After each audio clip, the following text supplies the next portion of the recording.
अब आपको निवास दिखाएं। निवास कन्नौज लगी, बहुत अच्छी निवास लगी। लो ऐसे वीडियो बना ली निवास। भगवान के कपड़ा देख ले भैया, भगवान कपड़ा कहाँ पे है? ये देखो है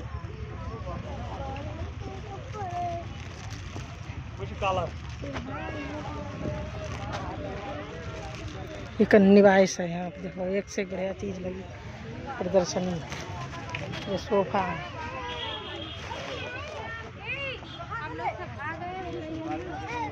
भगवान का कपड़ा दे रहे हैं।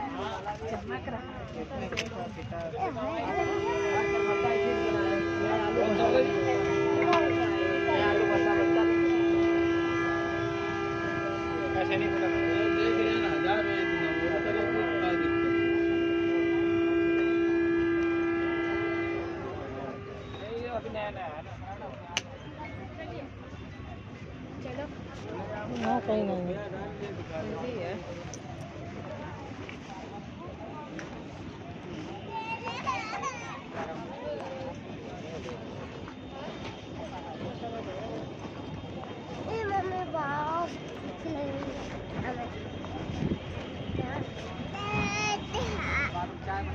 भगवान के कपड़ा हमें कहीं दिखाई नहीं पड़ रहा है।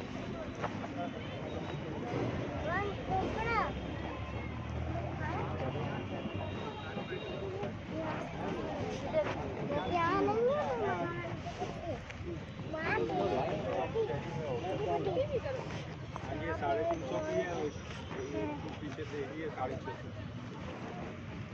मम्मी बे जी भैया कैसे दिए मुझे? 100 रुपये के 4 जोड़ी। एक जोड़ी नहीं बेचते हैं। चलो मम्मी चलो चलो। और ये वाले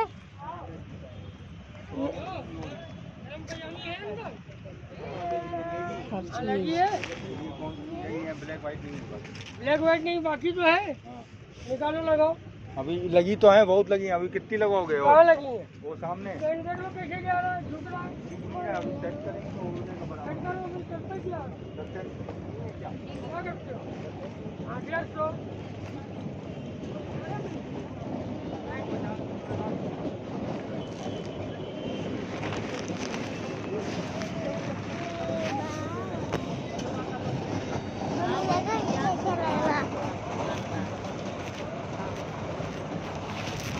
राधे राधे। क्या बताया आपने? क्या बता रहे? हमने कहा ओम शांति का आत्मा परमात्मा का परिचय सुनाया जाता है, सुन लो थोड़ा शॉर्टकट में तुम्हें सुना दे। जरूर सुनेंगे, जरूर सुनेंगे। आइए सुनो तेरा चित्र की तरफ। पहने रहो चप्पल पहने रहो, हम सब लोग पहने रहो। देखो तो ये बताया गया है कि आप कौन है। तो आप शरीर नहीं बल्कि आत्मा है। जब हमारे आत्मा जब इसमें पड़ जाती है तब जीवात्मा कहलाता है।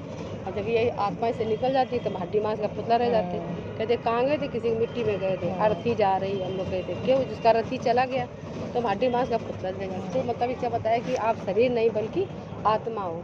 और आत्मा की 3 शक्तियाँ हैं। मन, बुद्धि, संस्कार। मन के द्वारा विचार करती है जी, और बुद्धि के द्वारा निर्णय लेती है। जो हम कार्य कर लेते हैं वही हमारा संस्कार बन जाता है। अब इतने बड़े शरीर में बताते आत्मा कहाँ रहती है, तो कोई कहता है हृदय में रहती है, कोई कहता है इधर रहती है। लेकिन परमात्मा ने बताया है कि आत्मा माथे में व्यक्ति के बीच में रहती है। वो इसलिए रहती है, यही माताएं बहनें बिंदी लगाती हैं, यही साधु संत तिलक करते हैं। और जब कोई हम अच्छा कार्य करते हैं तो उसको तिलक भी यही करते हैं। जब हम पैर छूते हैं तो भी हम यही लगाते हैं। जब कोई हमारा काम नहीं बनता तो भी हम इधर ही हाथ रखते हैं। तो मतलब मेन चीज़ यही है, यही आत्मा है, यही है। तो अब ये पता चल गया कि मैं आत्मा हूँ, शरीर नहीं हूँ। और रहती कहाँ हूँ? प्रकृति के बीच में रहती हूँ। और आत्मा का रूप था ज्योति बिंदु स्वरूप। जैसे कि दिया जब जलाते तो जो ज्योति जलती है, अंगूठा में चल है। अब बताए कि जैसे कि आत्मा, इसमें बताया गाड़ी का चित्र दिया गया। जैसे गाड़ी किसी कारखाने में बनती है, उसका ड्राइवर कहीं और से आता है चलाने वाला। और इसका भोजन क्या है? ये कैसे चलती है? डीजल पेट्रोल से। और जो आत्मा जो आता है चलाने वाला ड्राइवर, वो उसका भोजन है दाल रोटी चावल घी दूध फल फूल होता है। इसी तरीके से हमारी ये शरीर रूपी गाड़ी माता के घर में तैयार होती है, माँ के घर में मिलती होती है। उसका चलाने वाला ड्राइवर परमधाम से आता है, आत्मा से परमधाम से आती है। तो शरीर का भोजन हमारा दाल रोटी चावल घी दूध फल फूल हो गया, लेकिन आत्मा का भोजन क्या है? ज्ञान, योग, गुण, शक्तियाँ, जो कि हम आत्मा को नहीं दे रहे हैं। हम अपने को आत्मा न समझ के शरीर समझते हैं, तो शरीर में अपना मेरा तेरा करते रहते हैं, तो अच्छाइयाँ वो हम परमात्मा को याद ही नहीं करते। तो आत्मा भूखी होती, जब कोई भूखा होता तो क्या करता है? एक्सीडेंट होता। इसीलिए हम हमारे घर में लड़ाई झगड़ा कलेश से पड़ा रहता है, क्योंकि हम अपने को शरीर नहीं मतलब आत्मा नहीं बल्कि शरीर समझते हैं।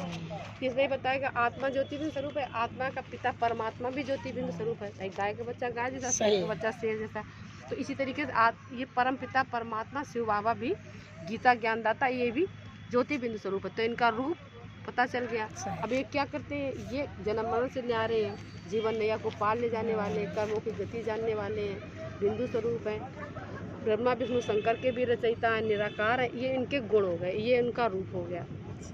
अब ये इनके कर्तव्य हो गए। अब किसी के यहाँ जाने के लिए मैं 4 चीज़ें चाहिए: नाम, रूप, गुण और धाम। उसका घर का पता चाहिए।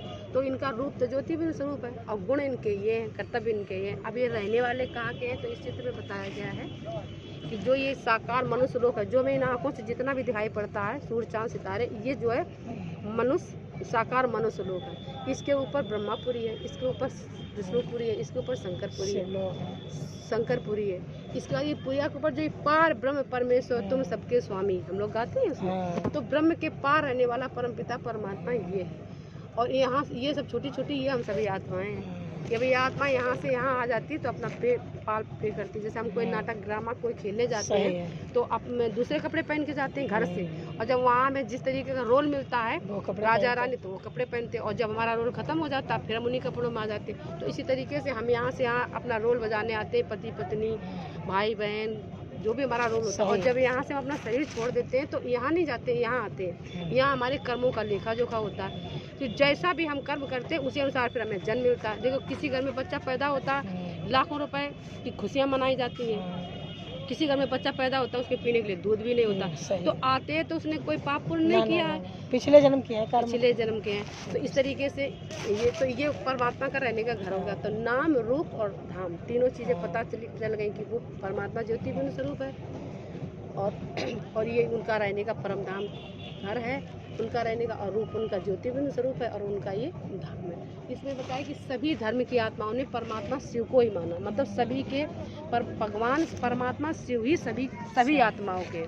तो जैसे कि रामचंद्र जब लंका पे चढ़ाई करने गए तो उन्होंने बालू का लिंग बनाया और उन्होंने पूजा की शिव की, फिर अपने लंका पे चढ़ाई करी। इसके बाद ये कहते हैं God is light, God is one, भगवान एक है और वो लाइट स्वरूप है। ये सिंध के वो सिंधी हैं, वो कहते हैं, गुरु नानक है, वो बोलते हैं एक ओंकार परमात्मा एक है। यहाँ जापान में जब कोई ध्यान करते हैं परमात्मा का तो ऐसी पटिया रख लेते हैं, तब ध्यान में बैठते हैं। ये ब्रह्म ये जो मुसलमान भाई हैं वो जब मक्का मदीना में जाते हैं तो संगे अस्बत नाम का ये पत्थर है, काला पत्थर, उसको चुन के अपनी हज पूरी करते हैं। पशुपतिनाथ मंदिर में भी शिव का मंदिर, जब हमारी वृत्ति पशुओं जैसी हो जाती है, इस समय कैसी हो गई है, जानवरों जैसा दिमाग हो गया, मतलब अपना पराया तेरा में। तो वो तब वो परम पिता परमात्मा इस धरा पर आता है ज्ञान देने। और यहाँ पे सोमनाथ में विक्रमादित्य ने शंकर की पूजा, शिव की पूजा की, विश्वनाथ काशी में शिव की पूजा होती है, अमरनाथ में भी शिव की पूजा होती है। मतलब सभी धर्म की आत्माओं ने परमपिता परमात्मा शिव को ही माना है। और इसमें ये बताया गया है परमपिता परमात्मा जब धरा पे आता है तो तीन दिव्य कर्तव्य करता है, 3 देवताओं की रचना करता है। ब्रह्मा द्वारा स्थापना, विष्णु द्वारा पालना, शंकर द्वारा आसुरी शक्तियों का विनाश, कमियां कमजोरियां बुराइयां हमारे अंदर उनका ये विनाश करते हैं। तो ये परमात्मा हो गए और ये देवता हो गए। इस बाद इस चित्र में बताया कि शिव और शंकर में बहुत बड़ा अंतर है। हम शिव शंकर को अभी एक ही मानते हैं, तो लेकिन शिव शंकर में बहुत बड़ा अंतर है। ये ब्रह्मलोक के निवासी हैं और ये सूक्ष्म लोक के निवासी हैं। ये कल्याणकारी हैं, ये विनाशकारी हैं। ये निराकार परमात्मा है, ये आकारी देवता है। ये रचयिता है, ये रचना है। ये परमपिता है, ये पुत्र हैं। इतना बड़ा इनमें आपस में अंतर है। और जब अज्ञान का अंधेरा छाया होता है तो शिवरात्रि मनाते हैं। बच्चा कोई रात में पैदा हो या दिन में पैदा हो, हम उसका जन्म मनाते हैं, जन्मदिन मनाते हैं। लेकिन परमात्मा की शिवरात्रि मनाई जाती है, इसलिए मनाई जाती है कि अज्ञान अंधेरे में परमपिता परमात्मा ज्ञान का प्रकाश लेके आता है, तो इसलिए उसकी हम शिवरात्रि मनाते हैं। तो जब परमात्मा का ज्ञान अज्ञान का परमात्मा का प्रकाश जहाँ जहाँ पड़ता जाता है वहाँ ये काम क्रोध लोभ मोह अहंकार हटने लगते हैं। और इसमें ये बताया गया है कि कलयुग अभी बच्चा नहीं है बल्कि बूढ़ा हो गया है। कहते हैं कि कलयुग अभी बच्चा है, बहुत साल पड़े हैं, लेकिन कभी शास्त्र कभी ये है कलयुग। हाँ, कभी उन्होंने लिखा था ऋषि मुनियों ने कि कलयुग अभी बच्चा है, जब वो छोटा था।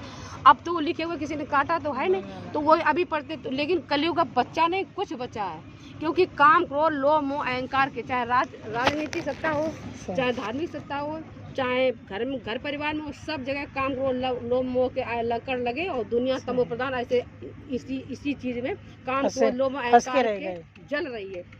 अब जब किसी को मरने को होता है तो उसको ऑक्सीजन दी जाती है, इसीलिए सृष्टि में अंतिम सांसों में ये ऑक्सीजन दी जा रही है। देखो, अगर खाद नहीं डालोगे, दवा नहीं डालोगे तो अन्न नहीं पैदा होगा। सही। तो क्या तो जो अब आप पृथ्वी जो है अपने आप से धरती हमको कुछ नहीं दे रही है, हम जबरदस्ती उससे ले रहे हैं। अब इसे ये ज्ञान सुनाया जा रहा है, अब हम ज्ञान सुना रहे हैं या कोई बहन ज्ञान सुना रहे हैं। अब कुंभकर्ण, कुंभ का मतलब होता है, कुंभ माने घड़ा, कर्ण माने कान। अब इस कान से सुन के इस कान से निकाल दोगे तो क्या मिलेगा? कुछ नहीं मिलेगा। तो इस तरीके से बहन तो सुना रही है, लेकिन आपको उसको ध्यान देना। और ये बताया कि भारत में उत्थान और पतन के 84 जन्मों की अद्भुत कहानी। 84 लाख जन्म नहीं है, 84 है, 84 जन्म होते हैं।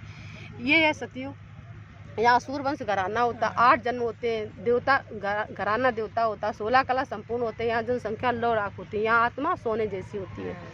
नीचे फिर उतरती है आत्मा 8 जन्म होके लेके, इसके बाद यहाँ त्रेतायुग होता है, यहाँ चंद्रवंश होता है, यहाँ क्षत्रिय घराना होता है, यहाँ 14 कला होती है, यहाँ 33 करोड़ आत्माएं हो जाती है। इसके बाद यहाँ जब आत्मा द्वापर, दूसरा युग द्वापर पर लग जाते हैं, यहाँ पे 8 कला होती हैं, यहाँ पे 21 जन्म होते हैं। यहाँ पे खुद जो पूज्य थे, ये जो रूप है उन्हीं की, देखो अपने खुद की पूजा कर रहे हैं। यहाँ तक तब भी ठीक था। इसके बाद जब कलयुग में आते हैं तो हम पेड़ पौधों की पूजा करने लगते हैं, गुरु गोसाई और दुनिया भर के मठ बंद कर लेते हैं। ये है यहाँ पे चांदी तांबे तुलात्मा होती है, यहाँ पे लोहे तुलात्मा हो गई कलयुग में। यहाँ पे कोई कला नहीं है, आत्मा के अंदर कोई कला नहीं रह गई है। विदेशों से कर्जा मांगता है, शांति सम्मेलन करते, संत समाज करते, फिर भी लाज लूटी जा रही है, चोरी चमारी चकारी सब कुछ हो रहा है। यहाँ 600, 650, 700 करोड़ आत्माएं यहाँ हो जाती हैं। परमपिता परमात्मा धरती पे आता है और ये ज्ञान सुनाता है। जो इस ज्ञान को धारण करते हैं तो यहाँ पे हीरे तुल्य आत्मा होती है और यहाँ परम धाम में सीधे जाती है और यहाँ से आके फिर वो सत्य में जन्म लेती है। वो मनुष्य जीवन का लक्ष्य, अगर ऐसी दुनिया में हमको चलना है तो हमें अपने को आत्मा समझ परमात्मा को याद करना। सही। आप कहाँ से आई? हम यहीं से आए, मकरंद नगर। हम नारायण टापी से।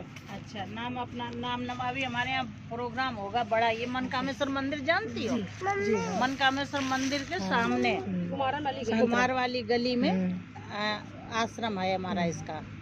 तो अभी आइएगा कभी, ये तो शॉर्टकट में आपको समझा दिया गया। उसके बाद में वहाँ अच्छे से ये 7 दिन का कोर्स होता है, इसका आधा घंटा टाइम केवल आपको देना। 3 दिन का होता? 3 दिन नहीं, वो अच्छे से जब समझाती तो 7 दिन बुलाती माता जी। वो जो जल्दी वाला कोई होता है उसको 3 दिन में ये है पता। तो